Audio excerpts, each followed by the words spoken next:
Bonjour Jacques Jochem. Bonjour Michel. Vous observez un peu partout dans le monde l'émergence d'entreprises que vous aimez appeler holomorphes. Elles peuvent porter différents noms.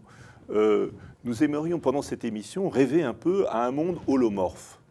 Alors d'abord, première question, quand vous dites holomorphe, quels sont les autres noms que porte l'émergence de ce nouveau type d'organisation ?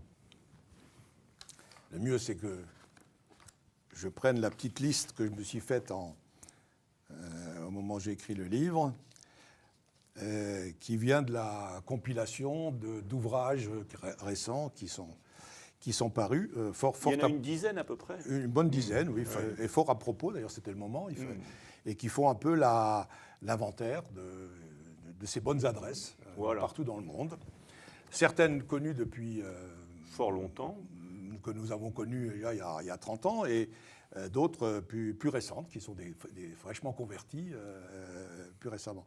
Alors, quand on lit la littérature là-dessus, on est frappé par la variété, l'extrême variété des dénominations. Des dénominations. Ce qui veut dire qu'on n'est pas encore, tout ça n'a pas encore fusionné, si je puis dire, ou c'est pas encore structuré. Il n'y a pas encore un discours académique détaillé sur le domaine. Personne n'a pris encore la plume et le cerveau pour dire, voilà, tout ça au fond, et c'est vrai, on le voit par ailleurs, tout ça converge.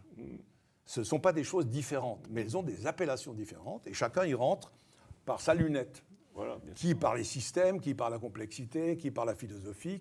Il y a à peu près toutes les voies d'accès qu'on peut imaginer. La biologie, le mécanique, le vivant, enfin tout y est. Alors je vais vous les lire, peut-être pas tous, mais vous avez une idée de ce que ça donne. Les Américains parlent de self-organization, c'est une des caractéristiques importantes, l'auto-organisation, chacun répartir le pouvoir. People-based ou people-centric organization, c'est des entreprises qui regardent d'abord les personnes avant de regarder les systèmes, plutôt que ce qu'on a tendance à faire maintenant, l'inverse, les systèmes, et ensuite les gens les fait circuler dedans. Living organization, de Norman Wolfe, ça c'est classique, ça, hein, c'est dire l'organisation est biologique avant d'être mécanique, c'est pas nouveau. High conscious organization, ça c'est nouveau, une organisation de niveau de conscience élevé ou plus élevé. L'idée étant, on passe à un nouveau stade de conscience d'une manière générale dans le monde et donc dans l'entreprise aussi. Teal Organization, l'organisation turquoise, ça c'est Frédéric Laloux qui parle de ça notamment, et Ken Wilber, je crois. Oui, ça fait référence à la spirale dynamique.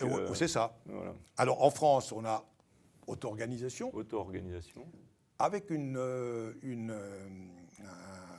nuance en France, c'est que auto-organisation, autogestion, participation sont des termes adéquats, pertinents, sauf qu'ils ont mauvaise presse en France. En France, on a encore un fond, c'est connoté politiquement. L'autogestion, donc ça sent un peu le soufre, ça. C'est pas sérieux, ça. C'est une affaire politique. Hein. Oui, là, on voit une grande différence, par exemple, entre la France et l'Allemagne. Et l'Allemagne. En Allemagne, tout ça, c'est participation, c'est ce que c'est, quoi. Les Mitbestimmung dans les entreprises, on sait ce que c'est. On part bientôt dans un voyage de recherche en Allemagne. Et dans ce contexte-là, c'est très intéressant. La gouvernance allemande, les gouvernances allemandes sont beaucoup plus holomorphes ou holistiques que... Alors moi, je parle dans mon livre, j'ai pris le parti de parler d'organisation holistique. J'aurais pu prendre holographique ou holomorphique, comme on a pu le faire il y a une vingtaine d'années avec Jean-Christian Fauvet. Oui, tout à fait. Hein. Ensuite, on trouve self-management, on trouve radical management, Stephen Deming. On trouve wiki management, bien entendu, il fallait quelqu'un, c'est Rod Collins. On trouve management par émergence, ça c'est Robert Branch, un livre intéressant qui est Les radeaux de feu, où il parle de management par émergence, une sorte de management modeste, où le dirigeant, finalement, le manager fait beaucoup moins que ce qu'il paraît faire, parce que les choses sont un peu, le fleuve avance, ou les choses sont en route, et il ne s'agit pas tout le temps de les mettre, il s'agit simplement de les donner des coups de pouce pour les faire dévier, mais c'est tout, ou les accélérer. Ensuite, on parle de Democratic Company. Bon, il y a d'ailleurs des sites qui font tous les gens de remettre une sorte de prix de Most Democratic Workplaces. Il y a l'entreprise libérée. Alors ça, c'est notre ami Isaac Getz qui, dans son livre, utilise ce terme-là. Marche bien dans les petites structures, marche plus mal dans les grandes, parce que quand on vient leur dire on va essayer de vous libérer, ils ne savent pas très bien de quoi on parle. Alors, il y a des choses nouvelles.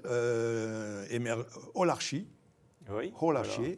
Ken Wilber, Holonomy, qui est encore avec un holo aussi devant, mais qui est différent, et Holacracy. Holacracy, pas Holacracy, pardon, Holacracy, qui est une marque déposée par Brian Robinson, qui en fait une sorte de structure dans le conseil, dans le monde, pour promouvoir ce type de fonctionnement. Donc, tu vois, vous voyez qu'il y a un foisonnement extrême, ce qui montre bien que tout ça n'a besoin encore d'être repris, travaillé, codifié un peu, parce que c'est quand même l'orientation vers laquelle on voudrait emmener plus d'entreprises. Et donc l'important, c'est de savoir un peu une idée de la direction. Alors, bien évidemment, on voit bien que derrière tous ces termes, il y a cette idée commune de la partie dans le tout et du tout dans la partie. Oui. D'où le mot autour duquel on tourne, holo, holistique, holomorphe. Et dès qu'on parle même d'entreprise libérée, en fait, c'est une libération qui va jusqu'à un certain point, puisque pour que les individus soient libres, mais néanmoins cohérents, il faut qu'ils aient une certaine conscience du tout, parce que sinon, à ce moment-là, tout simplement, le corps se dissout. Absolument. Et il n'y a plus d'entreprise, il n'y a plus d'organisation. Alors, jusqu'où peut aller cet alignement? Parce qu'il y a l'alignement, évidemment, on le voit bien, de l'individu par rapport à son organisation, qui est capital pour que l'individu soit porteur d'initiatives positives à l'intérieur de l'organisation. Et d'abord dans son équipe. Et voilà, c'est ça. C'est-à-dire qu'il y a des poupées russes à l'intérieur. Voilà, c'est ça. C'est-à-dire qu'on est dans un système de poupées russes. C'est ça qui est fascinant. Et on avait d'ailleurs déjà cette discussion une trentaine d'années avec Jean-Christian Fauvet, quand on a commencé à travailler sur ces concepts de manière tout à fait passionnante, parce qu'on était sur vraiment des choses complètement émergentes à l'époque. Absolument. Est-ce que vous avez l'impression qu'on peut imaginer d'abord une généralisation, mais aussi le fait que ces poupées russes aillent de l'individu à l'équipe, de l'équipe à l'organisation, mais pourquoi pas l'organisation ne serait pas holomorphe au pays, et le pays holomorphe à la planète, et la planète holomorphe au système solaire, et le système solaire holomorphe aux galaxies. Est-ce qu'on ne rentre pas dans une conscience du tout? Et là, on retrouve certaines idées philosophiques chères, par exemple, à Erwin Laszlo ou à Edgar Morin, qui est que finalement, les différents niveaux de complexité s'articulent de manière organique. Oui. Et là, c'est une nouvelle vision du monde, alors, qui est latente derrière tout cela. Oui, donc je ne sais pas jusqu'où ça peut aller, parce que là-dedans, dans ce que vous évoquez, il y a des entités, j'allais dire, très organisées. Oui. L'entreprise en fait partie. Oui. C'est quelque chose de très volontariste. Hein. On est dedans, on est dehors. Il y a des collectivités moins organisées et qui perdent de leur pouvoir d'organisation aujourd'hui. Je pense notamment à aujourd'hui la rivalité qu'il peut y avoir entre les pays et les grandes entreprises, les méga entreprises internationales. Elles sont maintenant quasiment, c'est de puissance à puissance. Et il faudrait que parallèlement à la création de ces grandes entreprises mondialisées, se crée en parallèle une conscience politique de régulation ou de pilotage de même niveau, je dirais. Voilà. Donc, et on peut espérer que l'Europe aujourd'hui n'en prend pas vraiment le chemin dans l'immédiat, mais on peut espérer quand même que progressivement, ça évolue dans le même sens.